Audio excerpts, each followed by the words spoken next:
everybody. Hey, how you doing?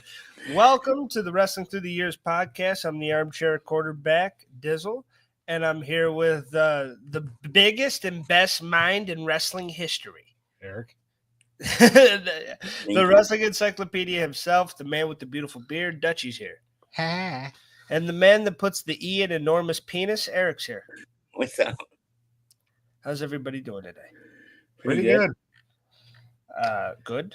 So it was just announced that LA Knight's taking on Aleister Black tonight. Holy shit. Yeah, Aleister Black. I think that's his name again. It's not Malachi. But it's happening on Smackdown tonight. So Malachi. that and the 6-woman tag with Julia, Roxanne Perez, and Naomi taking on the Wet Dream team of Rhea Ripley, Stephanie Vicaire, and Alexa Bliss. Yeah, I'm very excited for SmackDown. Yeah. But I'm excited for all that. WWE's cooking right now, and Money in the Bank's looking to be a damn good show. So I'm looking forward. That's why, tomorrow. But that's why we're here tonight, to get you in the Money in the Bank mood, baby, and talk a little. Probably, to me, still probably the best Money in the Bank that's ever happened. I don't know I'd be interested to hear if there's one that can bet. Let me announce this first. Money in the Bank 2011. The summer of Punk. I remember this period vividly as a young dama, back in the day. Because nowadays, we're in 2025. This is fucking 14 years ago. 14 years ago. This is a long time ago. And this was Punk's ascension. And a lot of people were like, oh, I've been there since Ring of Honor. It's like, all right, nerd. But it's awesome. And he did have, great stuff. And I even thought he made ECWE watchable. And Straight Edge Society was great and all that stuff. But this is when he became a star. And that's why this is a fun thing to watch. I don't think he has a match tomorrow, does he? No, but you can bet that he's probably going to interfere. Yeah, he's fucking Seth. Hard. And I think that 2011 probably was the best Money in the Bank pay-per-view. Probably. I'm trying to think of another one that could probably top it, but I don't know. I would have a lot of trouble. Yeah. I think 2011's especially after going back and watching this thing because 2011 in the great year, really. Yeah. Besides this, the greatest Money in the Bank match to me is 2007, the one that Kennedy won. That's a great one. At WrestleMania 23. That's a good one. I'm partial to the first one, though. Yeah. But I think as far as pay-per-views go, Money in the Bank pay-per-views, although I think I did like – I think I liked Money in the Bank 2014 because they had the Money in the Bank ladder match, and then they had the World Heavyweight title ladder match. Yeah. And the Usos took on the Wyatts in a really Harper and Rowan in a really good tag title match. So – I thought that was pretty good. Nowhere near what we got here. Because in 2014, they were starting to kind of because pay-per-views were only going to be $10 a month. Yeah. So the quality started going, but I felt like that was a pretty good attempt. But yeah, as far as this probably could be considered, this Punk versus Cena match is probably in the top 10 of greatest matches of all time. It's a great match. It's definitely Punk and Cena's best match. They had a lot of good ones. I really enjoyed it, and we'll get more into it. First, let's talk about the breaking news of the week. What's up? It's that R-Truth has been released. This is more of a beginning of the week thing, but we do the show on Friday. So and Carlito. And I was just talking to a buddy how those two should be a tag team. They'll be a tag team in AEW. Yeah, it'd be a fun to put them together. I hate that because they're two comedy acts that are the better acts on the show. I get it, youth movement. People saying that Triple H is at blame, stupid. He don't run that bitch like Vince did. He's just the head of creative. I'm sure he could have done some stuff. And I don't know if he did try some. I don't think we know enough about that stuff to really call that. But I'm going to go with the big corporation one to cut some fat. They thought they were old. But R-Truth is merchandise sales are good for him. He just did the program with Cena. He's a fun character. Whenever he shows up, people smile on the show. You could have got a couple more years out of him would be the argument. And it'd be hard to go against that argument. And Carlito also was adding the one-liners and stuff. He was pretty fun. Yeah. I think what happened... Truth got outraged, though, but go ahead. Yeah. I think what happened was... Because everybody was blaming Triple H. Yeah. But then I think Nick Khan kind of just raised his hand and said, no, it was me. Yeah, he's the business side. And the thing is that one, that's okay, you know, cool, you're admitting it. And two, but it's a business thing.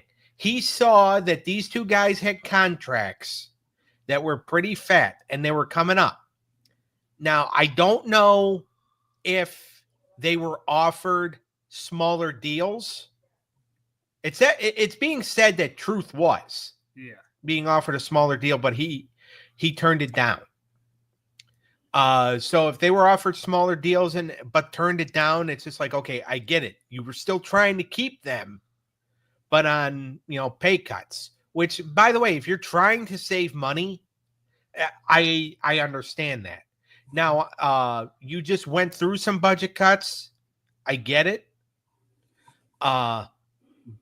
You know, but it's one of those things where it sucks because these are two of the more beloved guys and a lot of people were kind of outraged, but business is business. And I want to kind of direct to something that was said by Busted Open Radio's newest useless bastard, Baron Corbin. Which, by the way, Busted Open Radio is a good show. Yeah. But again, you know, you have a couple useless bastards here and there, and Corbin's one of them. Baron Corbin said when Vince was there, Vince cared about the talent and Vince cared about the fans. But people are soon going to realize that TKO now is just about business.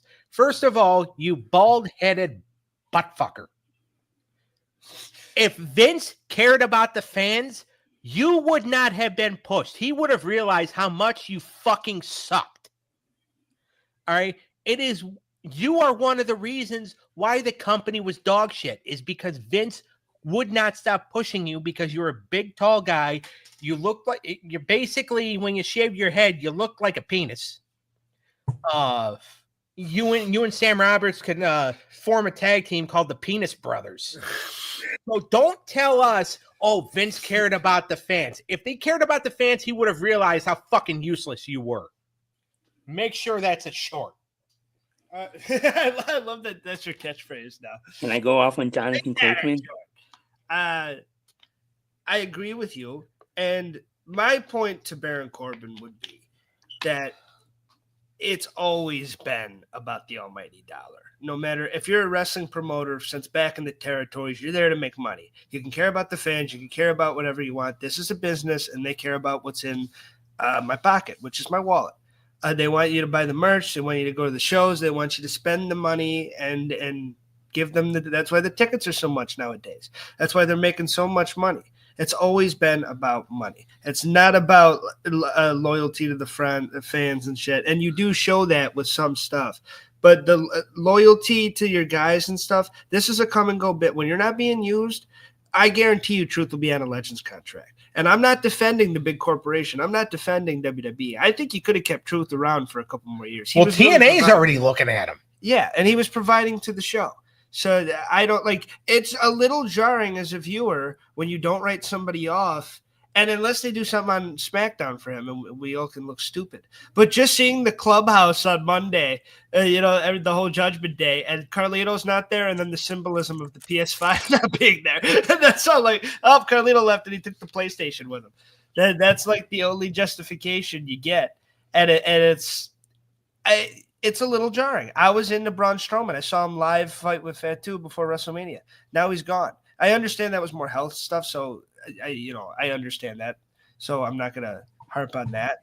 But here it's like R-Truth was a really big member. He was getting the loudest pops. He was getting cheered hard. He just got Jeff Cobb over on SmackDown, and he did the thing with Cena. So, and nobody that you can't see me was a huge pop when he was doing the 5-knuckle shuffle. But my message to Baron Corbin would be, it is hard for me to take that opinion because that is a very biased opinion, because it's very easy for you to say that the booking was better and that there was loyalty and stuff when you were getting pushed to the top of the mountain. You can't really take his word for it, because I know he was there, so you would think, oh, he was there, so he knows better than anybody. But when you're there, you get the biased opinion of this is the way it should be because I'm getting pushed on top. And then you go to Triple H and you're not getting pushed on top, and you're kind of a middling babyface and you don't do well. And he said he was getting the top cheers in the building. I would probably disagree from watching the show, but I wasn't there at the house show, so I don't know. But that's why they killed the house shows. It's very easy for you to say that things were better when you were getting pushed, as opposed to you getting released under the new regime. But I won WWE and loyalty. Yes, there are Vince guys. There are Triple H guys.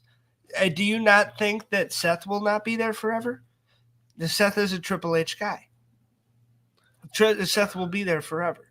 There are certain Roman will be like, even though they're talking about cutting Roman now, but Roman in they want to shave money off the contract. Yeah, or that's what they're saying. Yeah, but there are certain guys that are with Triple H for life. Like that love Triple H and what he's doing. So, and it's been talked about immensely. Like there's certain guys that are not going anywhere. So I think it gets blown out of proportion, and I do think that Truth should have stayed on the show. But for Baron Corbin to come out and be like, "Yeah, there's no loyalty," it was way better when I was in the main event. It's like, yeah, but nobody liked the show, Baron. Yeah, nobody was watching. Like, I understand heel heat and everything, but people didn't watch on the screen, man. And now it's a renaissance era now that you're not on the screen. Yeah. so like people, this is one of the best quality eras in a long time. Now, Eric, did you ask if I wanted that tweeted to Busted Open Radio when I said make that short? No, I said, can I go off on Jonathan Coachman? Oh, yeah. Go ahead. He's another boob. I was about ready to... If we're going to address the boobs, go ahead. Go ahead. There's no bigger Jonathan boobs. Coachman is the biggest clown out there. Yeah. He puts out, Vince is going to buy back WWE last week. And now this week, he said Triple H is going to be fired by the end of next year or something. He pisses me off so much. I don't know, Jonathan. I agree with you. I don't know Jonathan Coachman personally, and I won't talk to him personally. Professionally, from watching his career and the way that it's played out, he is a professional follower. And anybody that can get to his brain and get him in a certain mode, that's the mode he's in. Right now, he's in Russo mode, and that's not a good mode to be in. Right now, he's done that coaching bro shit. And with bro, and coach is like, yeah, then they said this, and Sasha Banks said, fuck you. And he just, I don't know if he's making shit up. But he is a clown. Did everything for clickbait. He lost my respect when he said a 3-man booth only worked when it was him, JR, and King. Because that 3-man booth did not work. That's when Vince was feeding him lines to talk shit about JR, and it was cringy on TV, and it wasn't entertaining. I love the ruthless aggression era. I grew up in that era. It wasn't that Coach was a good heel, and I wanted to see him get his ass kicked. I wanted Coach off the TV screen. I thought he was shitty, and I just wanted to see those. I was like, can we get this idiot out of here? So, King being fired or when they fired. Yeah, and it's like, and that's why Stone Cold wouldn't job to that boob, but he wasn't going to come out of the retirement to lose to that idiot. But Coachman has been his whole career. I don't think he's ever done really good. People try to remember him and say that the Coach was a really good heel run. I disagree. I watched it. I didn't think it was that great of a run. And when he came back and Corey Graves kind of exposed him as a hack, I never really thought that he added much. And I think now he's just tossing shit to keep himself relevant. Well, here's where like he's not right, but Vince did start a production company called, or an investment firm, I should say, called 14th and 1. Yeah. Okay. That doesn't mean that he's going to buy back WWE. Now, they are an investment firm, and I'm sure like he would like to, more than likely what Vince did, he's just like, oh, I hate the product now, pal. I wish I had it back. Yeah. And then somebody probably said that to Coach, and Coach took that as, all right, he's going to try to buy the company back. He's going to be 80 years old this year. Okay. He is in no shape. He talked about when Vern Gagne was 65, how Vern Gagne was stuck in the times. Vince McMahon is 80. Vince McMahon has not been a good booker since he was 65. Yep. So I think it's just, okay, everybody's just trying to start crap. And I'll say this, well, like when I thought you were asking if you wanted me to tweet that to Busted Open, right? Baron Corbin already had me blocked on X because I asked him one time, I said, so how does Corey Graves' dick taste? And he thought that was offensive. So he, I don't know who hates Baron Corbin more, you or Box. I think it's a contest. I think. Well, you like Lone Wolf. You did like sticking up for him. I was sticking up for him when he was the lone wolf. Yeah. And then when he started this whole constable bullshit, I remember I said to Box, because I was still doing the THT podcast at the time, I said, if you would like to fire me, you are more than welcome. I will never stick up for that man again. I am sorry. I was wrong. All hail Boxman. Now I won't say that because the constable shit sucked. Yeah, now I won't say that because Boxman didn't join my cartoon competition. But but I give Baron more respect than Coachman. Baron was in there doing it, and he was trying his best. He didn't get over, but he tried. And I was just saying that's a biased opinion, so I don't really put that much merit into it. In my life, when things are going really good, I'm going to say that was the best for everything too. I'm like, oh, things are great right now. Well, they are for you. But I don't think that, I don't know if there's ever been, how many times has Vince fucked somebody over? If you're going to call Vince McMahon loyal, you could, I'm sure there's a few guys, but there's a few Lacey Evans, Baron Corbin, Austin Theory. Those are the ones that are going to call Vince McMahon loyal, because Bobby Lashley, because those were the ones that were getting pushed while Vince McMahon was there. Yeah. And Brock Lesnar as well. Great point. I mean, when Vince first was told to step down, Brock Lesnar left the building that night. Well, and just like the Prophets, Damian Priest, Drew McIntyre, and all these guys are gonna praise fucking Triple H. Yeah, but this era's working more. These guys are working, and people love it, and people are paying to see it a lot more now. They're making a lot more money with these guys than they did with those guys. Yeah. So, sorry, that's the way history works out. It's determined by the winner. Yeah. And this is a good era right now that's doing well. Do I think R-Truth should be gone? No. But sometimes that's the way it goes. Will I stop watching the product? Absolutely not. There's so many good things on the show.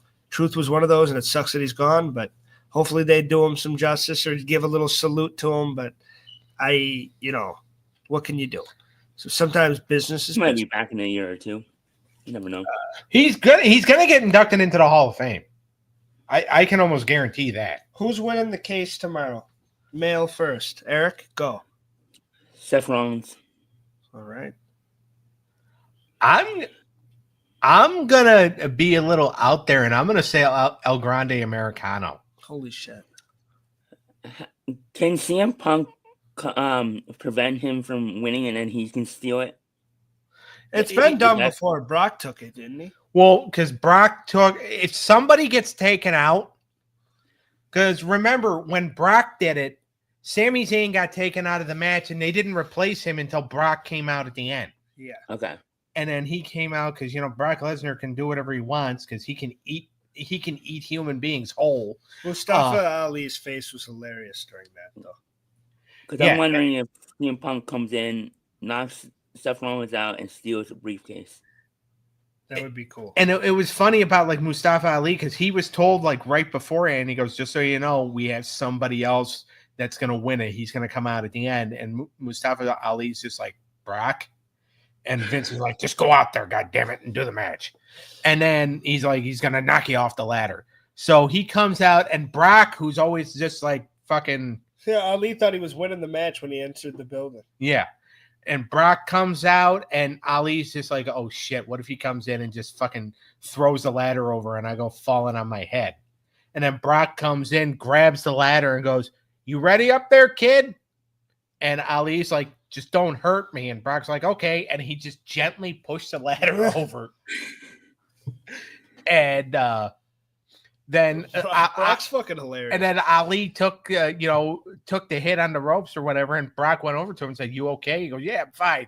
Get the briefcase." It's fucking amazing. Yeah, I bet Brock is a nice guy, if you ever met him. Every time I see him in an interview or something, I think he's absolutely hilarious and a stand-up dude. Everybody thinks we need like this beast. There are people out there. It has been, and this is more of a comment on society. The whole I don't like people thing is kind of a fake personality trait that comes in that people make up for, nowadays. It's a fun thing for people. But, I don't like people. I don't like people. I say it all the time. And there's some people all the time too. Exactly. I hate people. I'm not a people person. Everybody says me and Doug are in that same boat. But there are people that are genuinely introverted and I actually don't like people and I actually just want to be left alone with my family, and Brock Lesnar is one of those fucking people. Yep. And he is true, and I'm not calling you guys not those. I think especially spending time with Doug. Doug's amazing because everybody loves him. I know, right? Everybody loves me, but I hate everybody else. Except for the 61 people involved in the cartoon contest. Love all you. If you benefit. Yeah. If you benefit the beard. No, I mean, you're a loving guy with a lot of love in your heart. But Brock Lesnar seems like cheesecake. Yes. And Brock Lesnar seems like a really good guy, but he does seem like somebody that's genuine. I'll try to have fun sometimes, but I'm not a fan of people and I'd rather just do my own thing. And when you see him through that lens, you get a lot of respect to him and the way he moves. And he does, and he tries to be a family man and all that shit. It seems like he does a very good job at it. So he is a badass, and I think he's one of those that people hated for a long time, but you go back and you get a little more appreciation for Brock if you go back and watch some shit. I miss him. Because Brock is kind of like the lazy thing isn't always fair. And I've said it with Nash. I've said it with a few guys. Sometimes some guys you do see, it seems like, they're being a bit lazy. But there's other guys that like Brock gets strapped with it. But I've seen Brock fucking put his ass all into a match. Young and not just the old day. I've seen older Brock really try to get a young guy over. Oh, yeah. So that's all I'm saying. Let's get to Money in the Bank 2011. Yeah. Gentlemen. Yes, By the way, I think the winner of the women's match is going to be Naomi. Okay.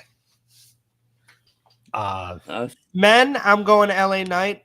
Women, even though I think Solo probably will get it, but I want LA Knight. And for women, I'm going Alexa Bliss.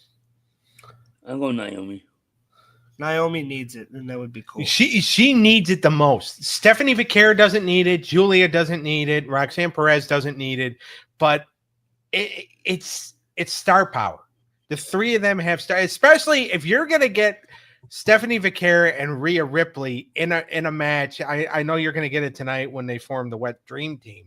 But Rhea Ripley would be a fun pick too, though, because it would be cool. She's being considered. And mommy walking around with the briefcase and everybody being scared, like, oh my God, when she catches him, we're screwed. And like that would be a fun dynamic to play with. But there's a lot of fun options. Yeah. This is going to be a good one. Just like this one was a good one. Money in the Bank 2011. We're here, ladies and gentlemen. July 17th, 2011. We're getting in the time machine. There was almost 15,000 people in attendance, and the buy rate was 195,000. We were in the Allstate Arena in Illinois. You were sitting on my leg. Sorry. We started with maybe I should trim it. We started with a pre-show tag match with Santino Marella and Vladimir Kozlov, one of the most underrated teams of the PG era. going against the new Nexus, David Otunga and Michael McGillicuddy, Mr. Perfect's kid.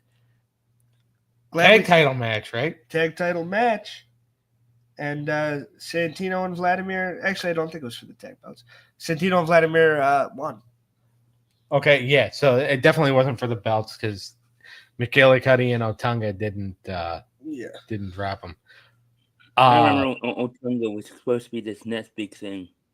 Or at least in this head, he was. He did have the look. You got to give. And he had Jennifer Hudson as a wife. Yeah. Are they still married? No, they got divorced a long time ago. Okay. And McGillicuddy was always just a good hand. Yeah. Like they got divorced a long time ago. She accused him of abuse, and he accused her of abusing their child. Jesus. Oh, wow. Yeah. So I don't know, because to be honest with you, I wasn't really interested in David Otunga or Jennifer Hudson for that matter. She's hot. Yes, And her talk show seems cool. But let's move on to the first match of the night, the Smackdown Money in the Bank ladder match for a shot at the World Heavyweight title, because this is before they let the women fight for the Money in the Bank briefcase. And you get a 5-minute women match, and you get two gentlemen matches instead, one for SmackDown, one for Raw. This was the SmackDown one. You had Daniel Bryan, who ends up winning the whole damn thing. Spoiler alert. Wade Barrett, who is killing it on commentary now, which is funny to see the career trajectories of a lot of these guys going back. Then you got a young guy that might do a couple things, but probably not. Cody Rhodes. Yep. Heath Slater and Justin Gabriel. And you also have Mystico, Sin Cara, and Sheamus. Sheamus and Kane. And Kane was in this motherfucker. Yeah. And Kane, yeah. Sheamus killed Sin Cara in this match. That was the way I think what happened was Sin Cara, Mystico was not having a good time in the company. He hated being there. Yeah, his run wasn't great. I mean, they tried with him, though. Yeah. He got the entrance. He really, they tried to make him look cool, but then he started botching a lot. Yeah. They wanted him to be the next Ray. It seemed like it. And he was cool, but he was making a lot of flubs in the ring. Like, Penta's been working a great style. And Penta hasn't really I can't wait to see him in that ladder match tomorrow night. Oh, he's going to be great. So, but Sin Cara, I will say that bump is probably that's one of the top things in the match. Is Sheamus putting him through that ladder? That is badass to watch. Yeah, that was it was like a PG Air thing that was still damn, they fucking went after it. And these guys did wrestle a really good match. I mean, I was saying I'm partial to the Raw one because it's a bit more star-studded, and it's got no offense to Justin Gabriel and Heath Slater. And I do think you could see the potential in Gabriel here because this was a match made for him too at the time. But and you had Cody was working a damn good match and trying to make it believable and stuff. Sheamus was putting on the card. Sorry, go ahead. I was going to say it's still weird to see Cody in this form, the way that his career has skyrocketed. Yeah, it was weird explaining the whole thing to Sharon. Yeah. And she's like, why the fuck does Cody look like? And he's wearing a clear mask. And I'm like, well, he was dashing. No, he's not. Yeah. It's just which is probably what weird. I just should have said. But it was cool heel work for him to do, though. And he was pretty good in that role. His whole thing was, and I know the whole body shaming thing and stuff, but sometimes you need the look, and having a good physique really helps. And he was just way too damn skinny back then. Yeah. He just didn't have the look yet. And now he's nice and chiseled. And Drew was the same way. And he needed some more polishing, but his ring work was always pretty good. And he was always, and even in here, he was doing some good heel shit. And it really seemed like Cody might win a few times. He got really close to getting the Money in the Bank. And apparently he was actually in talks a few times too. But it seemed like he could get it here. He didn't seem like one of those that was out of it. And I thought Sheamus is the human wrecking crew, just fucking everybody. You thought Kane was going to take that role, but Sheamus kind of did. Yeah. And it really made for some badass And this stuff. was actually the start of Sheamus's babyface run. Yeah. Or he would become babyface because they needed somebody to work with Mark Henry, but a Big Show, I think, had a legit injury he was dealing with. Kane, I believe, was going to work on a movie. for a few months, so he was going to be out. And they needed somebody to work with Mark Henry. So they're like, all right, Sheamus, do you mind if we turn you? And he's like, go ahead, fella. And Sheamus became a babyface. And it was actually, I enjoyed Sheamus. I love Sheamus as a babyface. I love Sheamus. I forgot how good he was.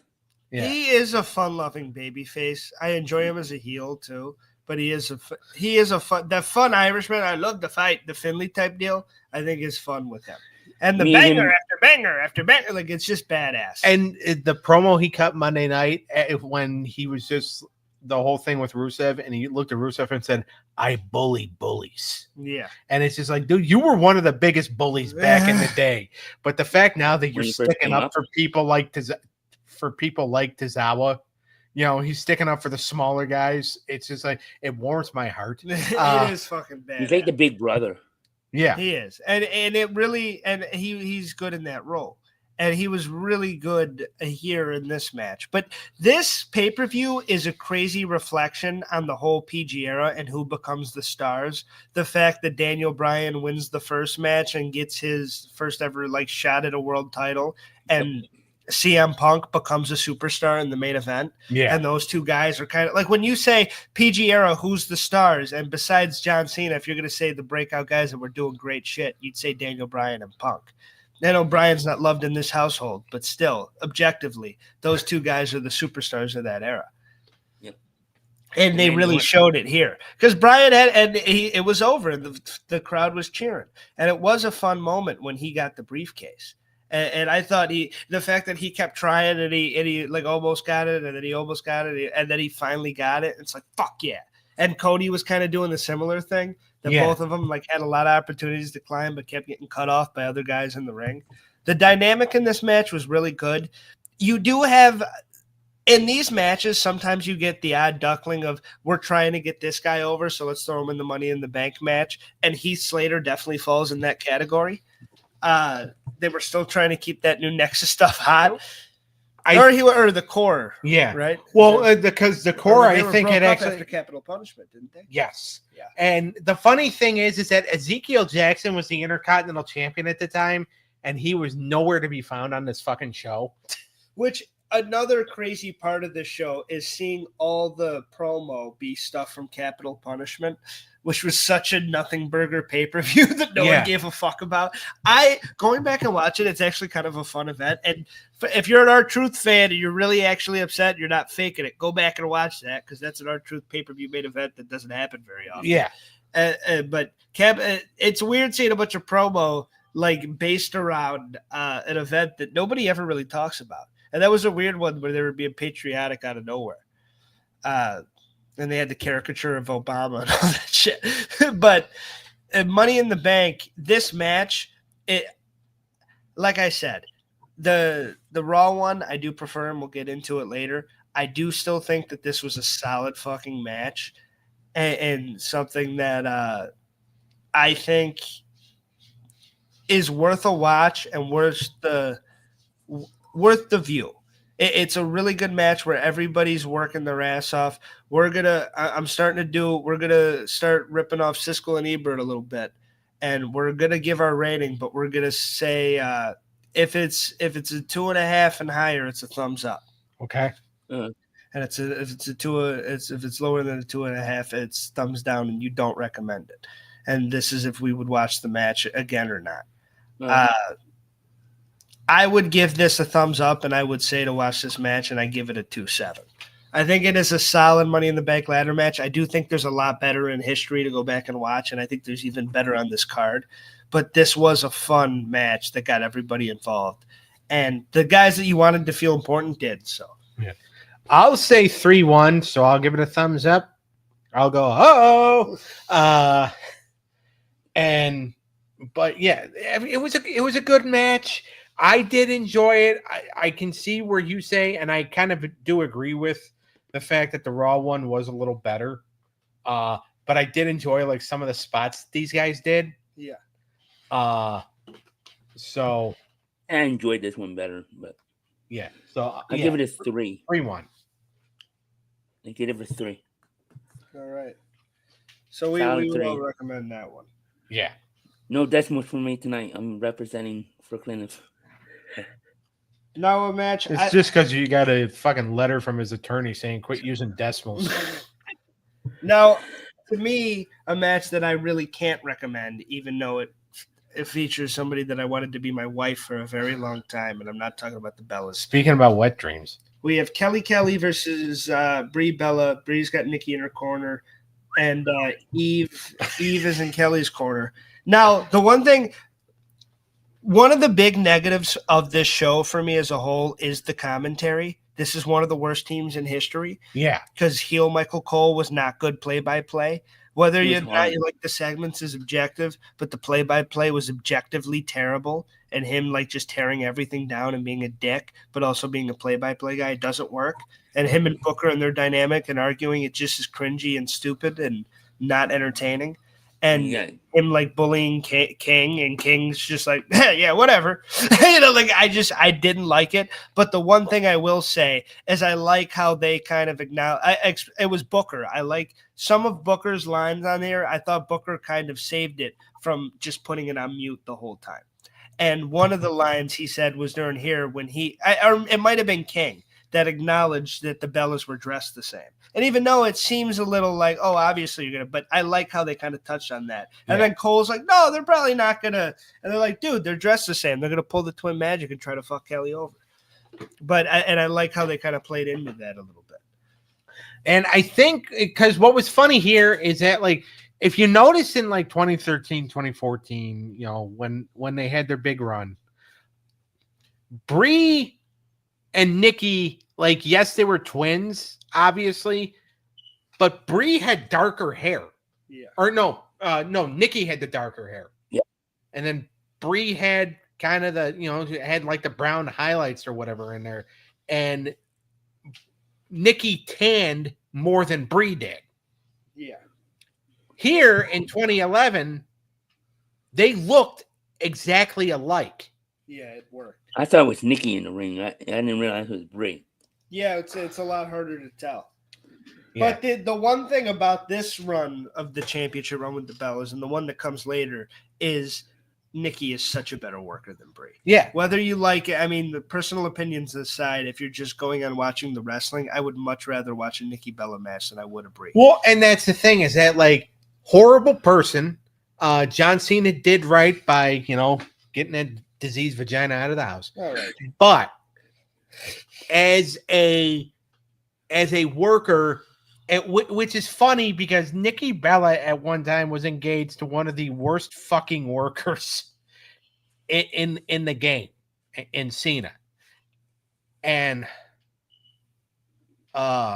anyway, and then Brie Bella was married to one of the best workers in the business, and her work just was horrible.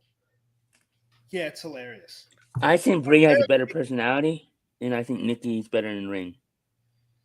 Well, I think, if you're going based on who seems nicer, but that's if you're watching the show and who's the better entertainer. Even Nikki's got a better promo. Nikki's better, as she's obviously a way better heel. You could say that Brie's a better babyface because she's more likable, but Nikki never really got a shot to be a good babyface. No. She was always put in a heel role.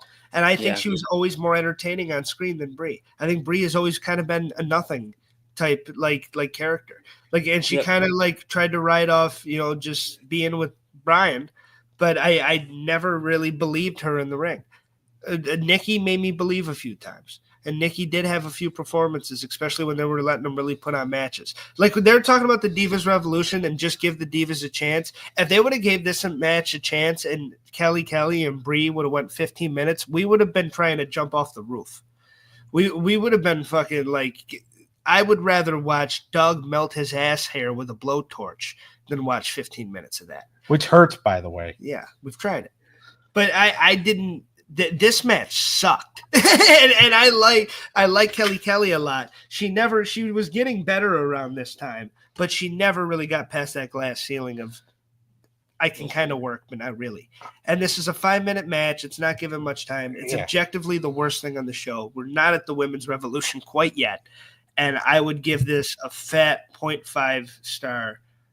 I can't even go 0.5. I give it a 0.3 and a giant thumbs down. Doug? I'll say 0.4 and I'll say thumbs down. It's just it wasn't good.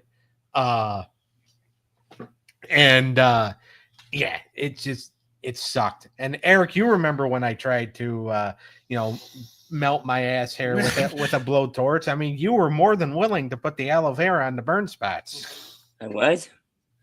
I don't remember. The way I remember it. It's the way I'm telling the story. I heard he did it by tongue, but let's move on. Anyway, now a match. When I saw this on the card, getting ready to watch this, I was like, don't worry about it. But I totally, when I looked at this card, I was like, dude, why is Mark Henry and Big Show like, this is going to suck? I was a little like, because I remember this feud and I don't remember loving it.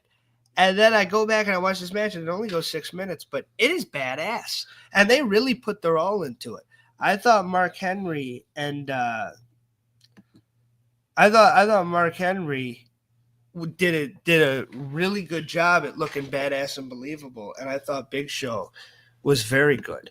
And I thought Big Show sold, even though they focused on Big Show leaving the ring and the ankle, like way too much, and him getting stretchered out at the end. What I didn't like was Big Show was knocked out, but then when Mark Henry jumped on the ankle, Big Show woke up right away.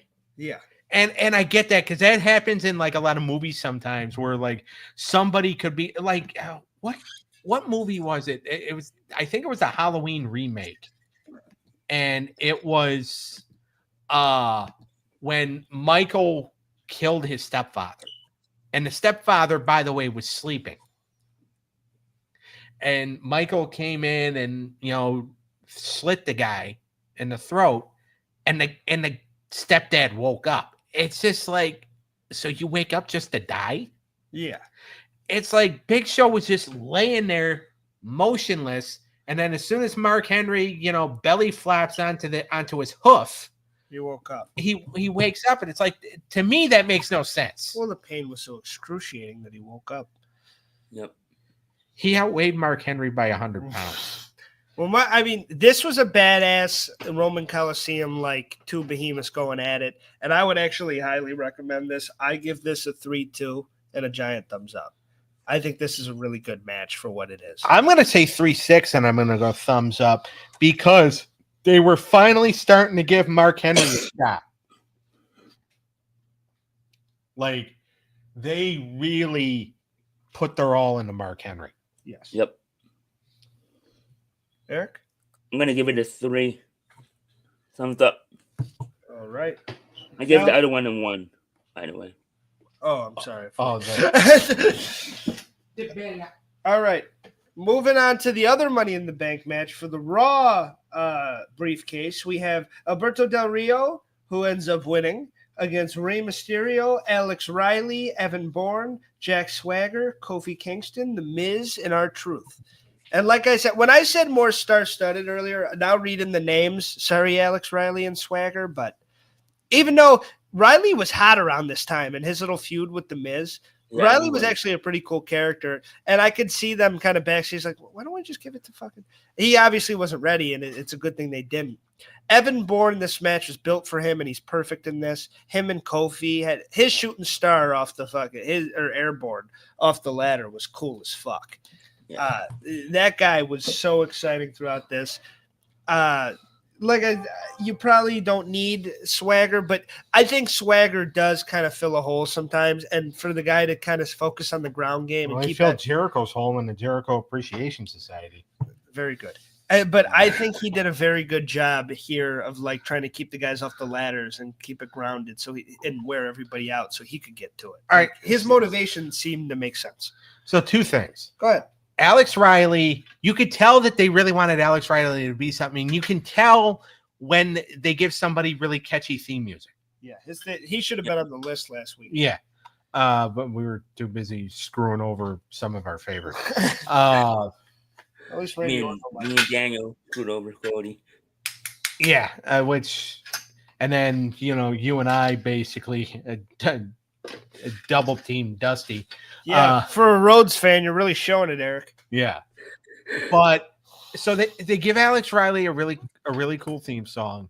So obviously they want him to get over. I don't know what the issue was with him, except for maybe he just didn't, he wasn't ready. Maybe that was a thing, or I mean, if you're green, you're green. And I don't know if he was given the time to really learn. He did some good stuff, being the Miz's henchman.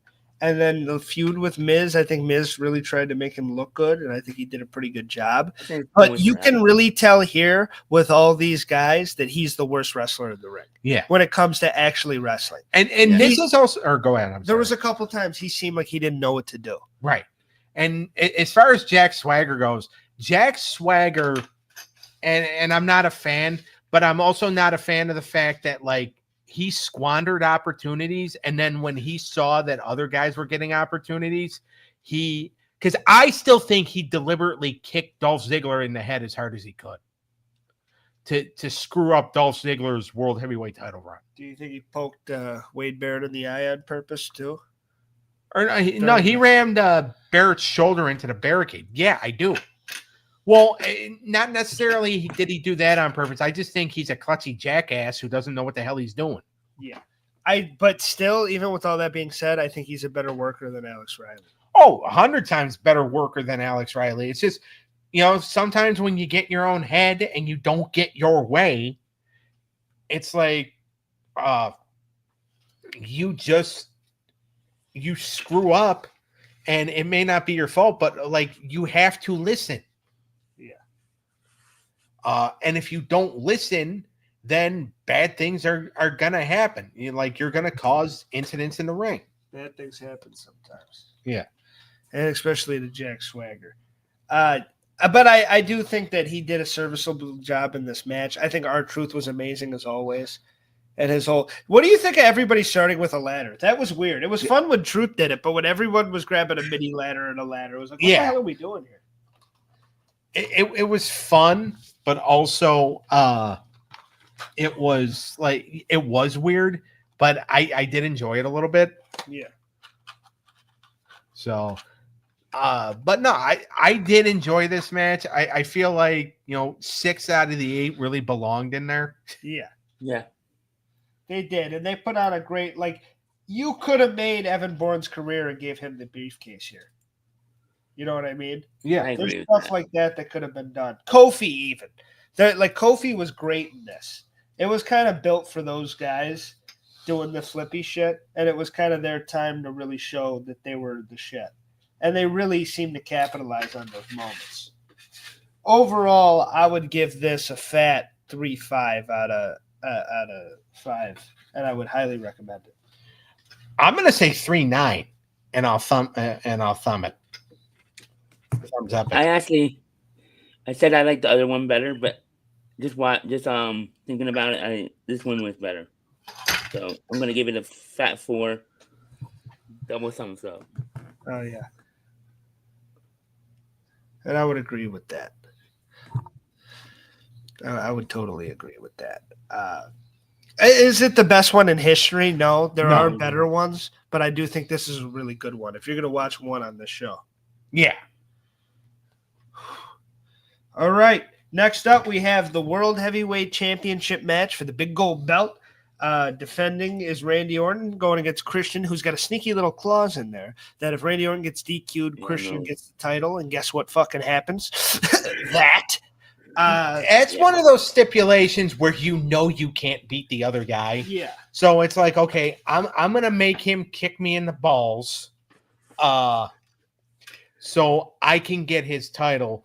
Even though, we know I'm not going to keep it very long because Vince McMahon hates my fucking guts because I proved him wrong and proved I could be a star in another organization, and I'm getting fucking punished for it. Yeah, and but this organization is working with WWE now. This is Christian's best stuff, though, in WWE. Yeah.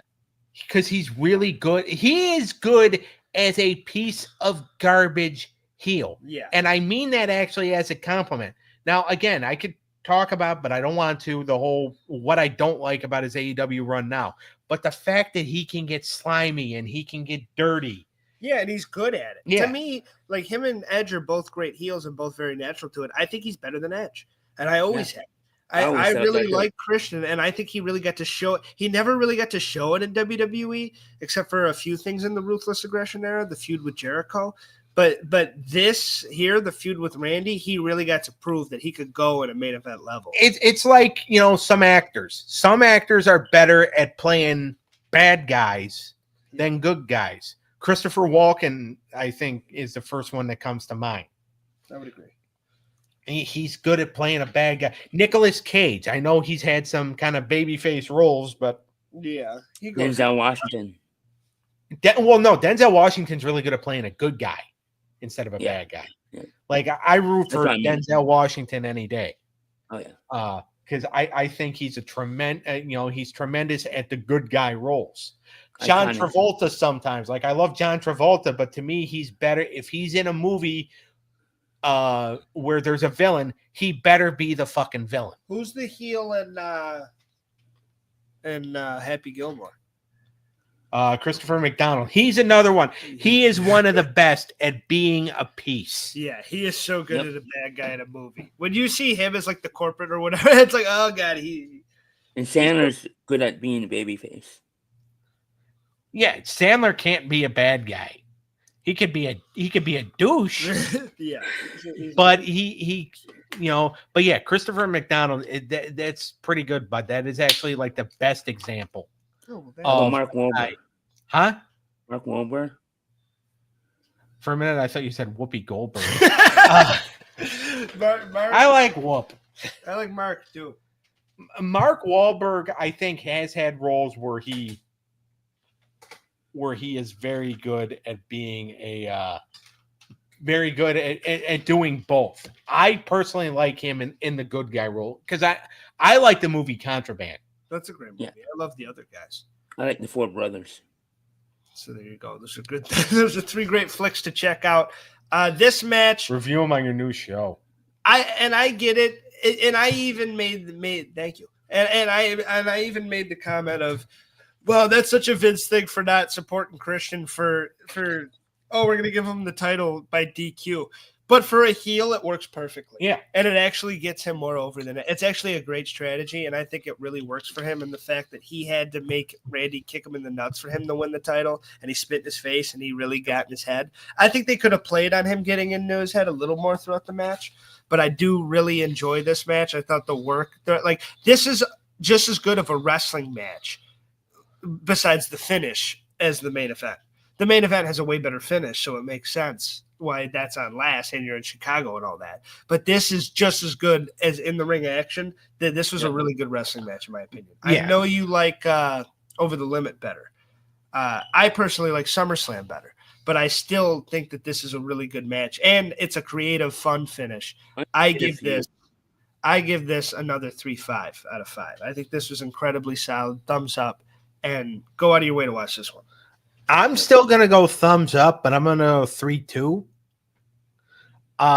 Again, not really a fan of the finish. I do think Over the Limit was better. I think SummerSlam was actually better than this, but I do like the series of matches because, by the way, they had chemistry with each other. Well, yeah, because Randy was really finding his footing finally as a babyface around this time, and Christian was really good as a heel. So they were perfect together around this time. Yeah. Smackdown was actually really good at this point. I'm going to give it a thumbs up. I'm going to give it a solid 3. I wasn't a fan of the ending either, but I understand why. They can't all be fucking clean, dude. Sometimes you got to. Well, when you have to do a 4th match in a row, like you have to, like, and seriously, like you're doing a 4th pay-per-view match in a row. Will be the 5th match in a row that these guys have worked with one another. You have to. It can't just be the same finish. Yeah. That's true. And yeah, like you could do a thing where Christian has his hand on the rope and gets the fall. But Christian was trying to prove that he was a sneaky, underhanded bastard. Yeah, to me it works. Yeah. Yeah, I get the criticism too. Let's get to the main event. Let's get to what we all came to see and the fan. I think this is what started the CM Punk chants too. I know they were peppered, around this time, and because they don't really have the rhythm they have now of the CM Punk. It was like CM Punk, CM Punk, but it was Chicago started it. Yeah, it was. Yes, but it was a hot fucking crowd. People were very happy to see this, and I think it worked excellently. I thought it was a beautiful match, beautifully done. I think whatever you want to say about Vince, I think he had his finger on his pulse here, and he saw, oh, this is the most over thing. We have to end this way. And just the ending of Punk blowing him the kiss, it's iconic, and you see the picture everywhere still. It's still a meme. And him holding the title. And Eric, I feel the same way about you. This is when he really first started the pink tights, too. Yeah. Which is like his trademark now. Well, he first brought out the pink tights because he used them as a tribute to Macho Man. Yeah. When Macho Man passed earlier in the year. Earlier in 2011. Yeah. But Punk, and here's the thing, and I was kind of a Punk fan here. I didn't really understand what was going on. It's just like, okay, like his guy, because you think, okay, the guy's contract is about to end. I loved it. And then, okay, there's no way he's going to win the title. And then he wins the title. And then you start to think, it's like, there's no way he's not coming back. Well, yeah, and they probably should have milked that longer. And people have, that's one of the most YouTube things is, oh, let's try to rebook the Summer of Punk. Because this is the best it was done, and then it kind of gets fumbled after this. But because CM Punk should have held on that title for months and months and months. But this was a fun little fucking thing of this is a hot crowd. They're not there for Cena. Cena's the bad guy, but Cena's also trying to be a hero and trying to do the right thing. And his dynamic really works in the match, and he's not going to cheat to win. Vince really wants him to and says he's finished if he can't get the job done. And Punk wants to take the title and say, fuck you to the company. And this is weeks after the pipe bomb. So this is Punk at his hottest. And this was the main event where he needed to prove that he's the man here, and I think he did fully. And even at the beginning when they're all chanting for him and shit, and he's like, I need all the help I can get. And he's saying that out loud. I need all the help I can get.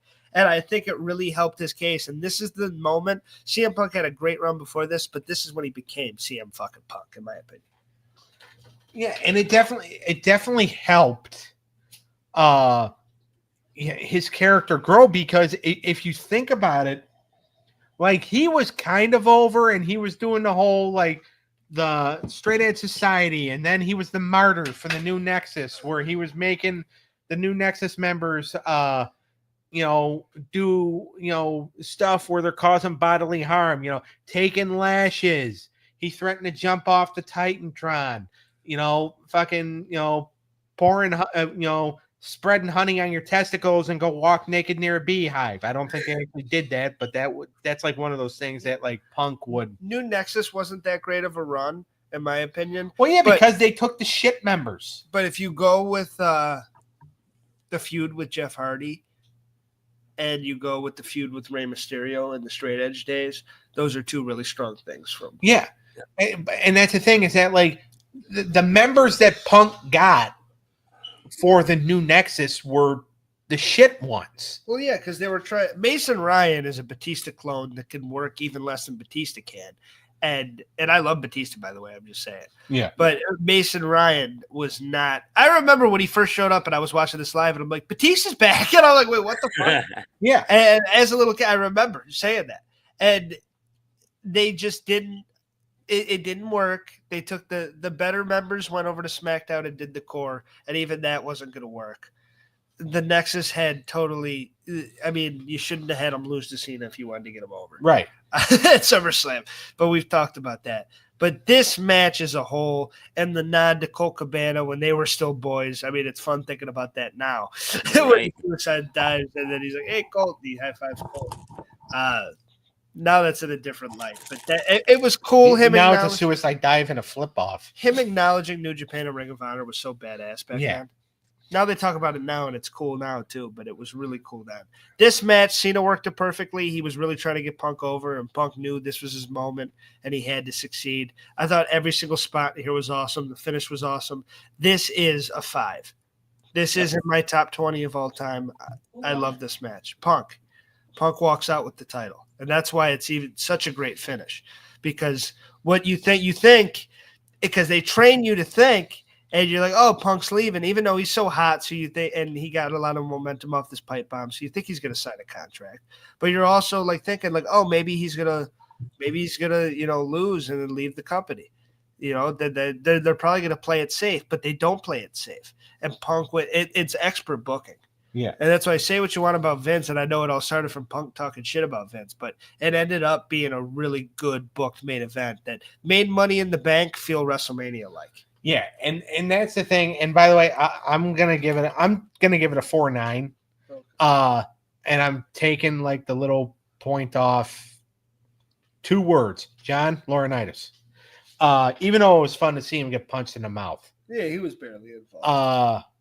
But just seeing him. At least he didn't say people power. I mean, now he's pulling the nowadays he's pulling the babyface move because he's gonna try to fuck Vince over. About time. I mean, that just also goes to show that Vince's cum doesn't taste good anymore. It's spoiled. Pretty much like milk. But this match was just so well. Now, I'm not a fan of 48-minute matches that are just one fall to a finish. That's why I will never, ever, and I know they were considered some of the greatest matches ever, but Kenny Omega and Kazuchika Okada, you can do their match in 25 minutes. I don't need to sit there and watch it for 48. If I'm sitting and watching something for 48 minutes, it's a porn clip that I'm trying to jerk off to. And I'm still even fast forwarding through that because some of those parts are boring. I don't know if I want that to be a short. But I just hope kids are not watching. Anyway, well, we tell them that this is the show that's not the family show. But anyway, so fucking, but this match, it was still good. Again, I would have shaved 10 minutes off because I was starting to be like, all right, guys, come on, let's like, it doesn't need to be 45 fucking minutes. But that's just me because I also have a short attention span. Yeah, I thought it worked. It kept me entertained the whole time. It had me entertained too. So when a long match is a great match, I don't mind. I'm there with you, Daniel. Yeah. All right. I give it a 5 out of. Can I go 6? No. Hey, go ahead, Meltzer. I'm going Meltzer. I'm going 6 out of 5. The storytelling, the ending where Vince tries to get Del Rio to try to cash in, and then Punk prevents it. Everything just about it. Great storytelling, great match, everything. So I give it a 6. Why not? 6 out of 5. Double thumbs up. All right, gentlemen. Now let's rate the pay-per-view as a whole out of 10. If it's over 5, it's a thumbs up. Obviously, I would highly recommend this pay-per-view. I give it an 8.3. I think that this is solid top for PG era. This is about the best you can get, probably. Yeah. So I give it a big 8.3 and a huge thumbs up. And I if you're a wrestling fan and you haven't seen this, get on it. This is a good one. Yep. I'm gonna say an 8.4. This was probably like the height of the PG era because you were starting to see that they were going to start to push guys that the fans really wanted, and then Vince changed his mind. He's like, "Fuck the fans, pal." That's another reason why you're full of shit, Baron Corbin. But this was one of those. Okay, we're gonna give the shots to these guys, and unfortunately, when you get older, your patience really doesn't because it does take long to do stuff. Like Vince McMahon, at his old age now, I'm sure gives up on a poop after about 15 seconds.